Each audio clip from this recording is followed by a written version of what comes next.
Heartbroken, Catherine poignant towards Granny Queen's thoughtful note to young Prince William. A sweet note from Queen Elizabeth II to Prince William has resurfaced in the wake of her death. The correspondence, composed on Buckingham Palace letterhead, was purportedly penned by Her Majesty in the early 1990s and accompanied by an advent calendar she gifted her grandson.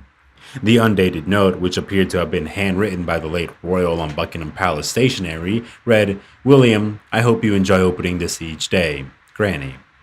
Royal fans quickly went wild over the note online, with one writing, "Aw, how lovely, beautiful, precious memory to treasure."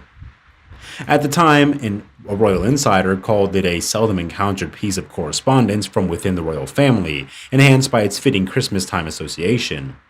This means the Queen's note was likely written to William prior to Diana's death in 1997 and ended up amongst her possessions.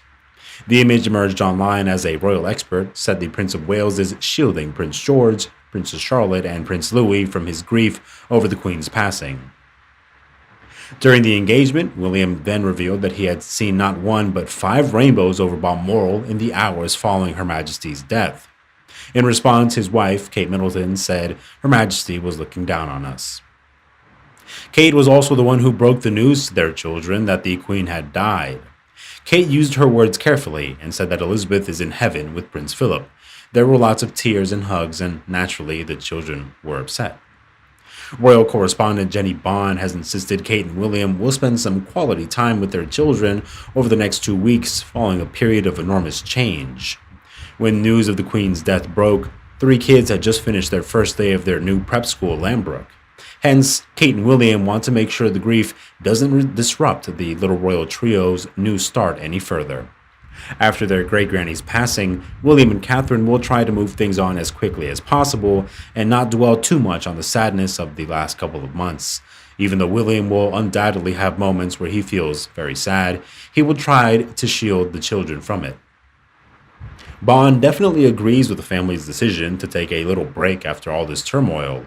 Quote, "I think the work-life balance must have been difficult these past few weeks, and let's face it, it's not going to get any easier with their new responsibilities." Prince William and Catherine always put their children first. While William rushed to Balmoral upon hearing the news of Queen Elizabeth's poor health, Kate remained in Windsor because it was the first day of school for their kids. The children are already learning about the role their family has on the world stage, but William and Kate are keen for their children to be free from pressures or scrutiny, so they are constantly making decisions with this in mind.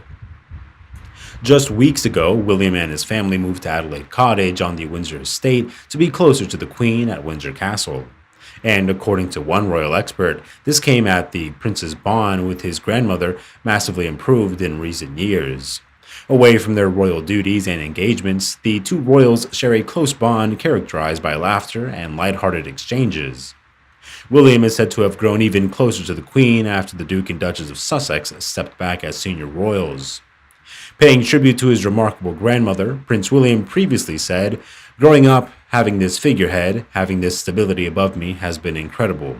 The Duke appears to have inherited his grandmother's wicked sense of humor. Paying tribute to the Queen at the Platinum Party at the Palace, the future king made a hilarious quip about Her Majesty's age.